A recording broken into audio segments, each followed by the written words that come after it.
Hey guys, welcome back to my channel. আজকে নিয়ে এসেছি একটি ছোট্ট ভিডিও নিয়ে। সেটি হচ্ছে শ্রীমদ্ ভাগবত গীতার ১৬শ অধ্যায়, অর্থাৎ দৈবাসুর সম্পদ বিভাগ যোগ।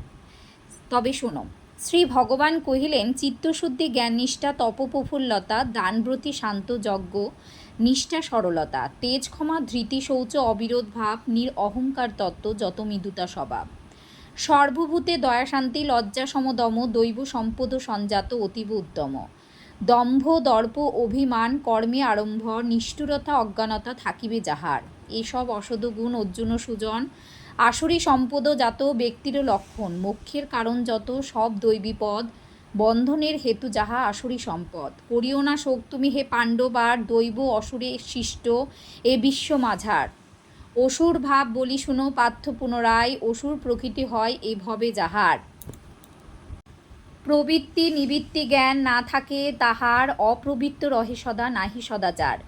ধর্মাধর্ম নাহি মানে শুধু মিথ্যাচার, পাপ পুণ্য নাহি ভেদ শুধু অনাচার,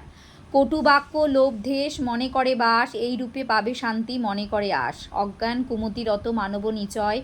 আশ্রয় করিয়া তার পাপ কর্মে রয়, জগতের ধ্বংসকর্ম করি অনুষ্ঠান, অনুক্ষণ করে থাকে কুকর্ম সাধন,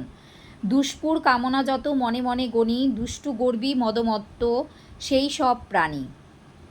পরম সে পুরুষার্থ মানব জীবনে, বাসনার উপভোগ ভাবে মনে মনে, কাম্যবস্তু উপভোগ করিবার আসে, তাহারা আবদ্ধ হয় শত আশেপাশে,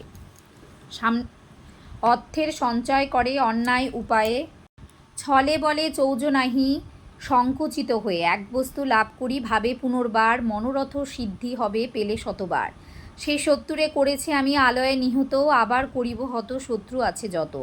সবার প্রধান আমি অতি ভাগ্যবান, সর্বসুখে সুখী আমি হই বলবান, অতুল ঐশ্বর্যে বলি কুলীন প্রধান, কে আছে কোথায় আর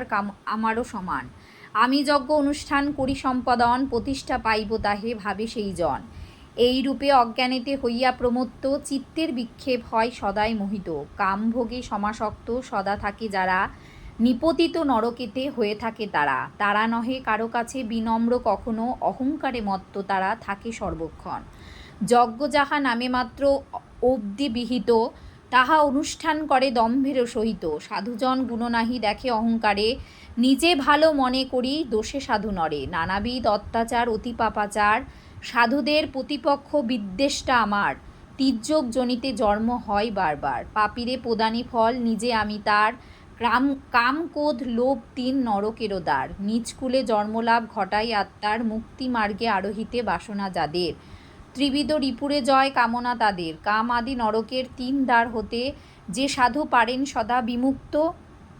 থাকিতে, তাহাতে পরমাগতি লভে বারবার, সংসারে না হয় তারে প্রবেশিতে আর, বেদের বিহিত কর্ম করিয়া লঙ্ঘন, ইচ্ছামতো ব্যভিচার করে যেই জন, সিদ্ধিলাভ হয় নাকো কভু আর তার, কোনো কালে নাহি সুখ নাহি মোক্ষ আর, শাস্তানুমোদিত কর্ম হইয়া বিদিত,